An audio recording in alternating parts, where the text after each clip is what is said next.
BSP Mayawati कभी उत्तर प्रदेश की राजनीति का और हाशिए पर पड़े बहुजन समाज की राजनीति का सबसे प्रखर चेहरा रही मायावती और उनकी पार्टी बीएसपी अब खुद हाशिए पर है।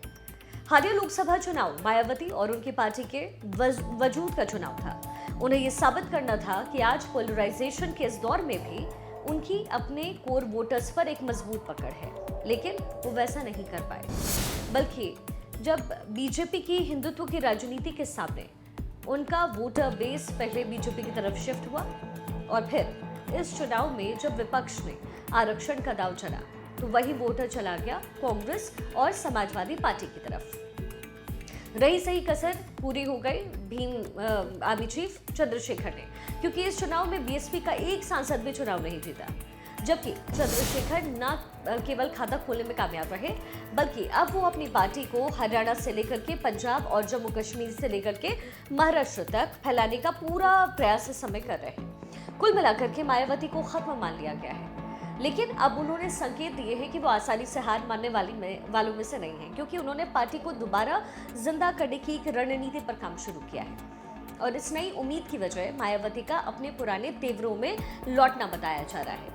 एक अरसे की सियासी चुप्पी के बाद दलित समाज की सबसे बड़ी चिंता को आवाज देने के लिए मायावती ने फिर से बोलना शुरू कर दिया है और इसकी झलक देखी जब उन्हें बीते महीने फिर से पार्टी का प्रेसिडेंट चुना गया।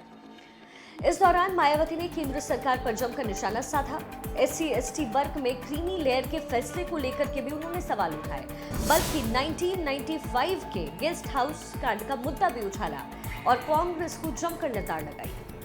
मायावती ने कहा कि उनके विरोधी अफवाह फैला रहे हैं कि वो राजनीति से रिटायर हो रहे हैं, लेकिन ऐसा है नहीं। उन्होंने ये भी कहा कि बीएसपी को मजबूत करना उनका मिशन है और उनकी पूरी पार्टी ताकत के साथ बाइपोल इलेक्शंस पे मैदान में उतरेगी और अपनी ताकत का प्रदर्शन भी करेगी। ये नहीं, मायावती ने ये भी साफ किया है कि 5 राज्यों में होने वाले विधानसभा चुनाव में भी वो अपने उम्मीदवार खड़ा करेंगी। यानी मीडिया पर भी उन्होंने निशाना साधा और जातिवादी मीडिया भी ठहरा दिया, ठीक राहुल गांधी वाले स्टाइल में।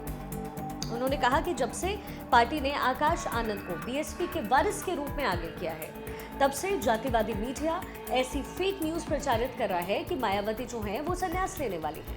इससे लोगों को सावधान रहना चाहिए, क्योंकि वो अभी एक्टिव पॉलिटिक्स से बाहर आने का फैसला नहीं कर रही है, ये मायावती ने कहा। यानी वो सक्रिय राजनीति में बनी रहेंगी।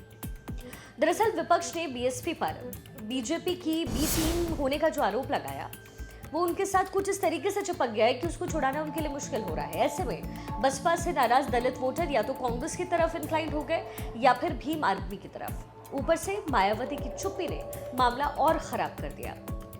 ऐसे में अब उन्हें समझ में आ गया है कि अगर अपने वोटर बेस को बचा करके रखना है तो फिर आवाज तो उठानी पड़ेगी, नहीं तो चंद्रशेखर जैसे नेताओं को बहुजन राजनीति की खाली जगह भरते देर नहीं लगने वाली है।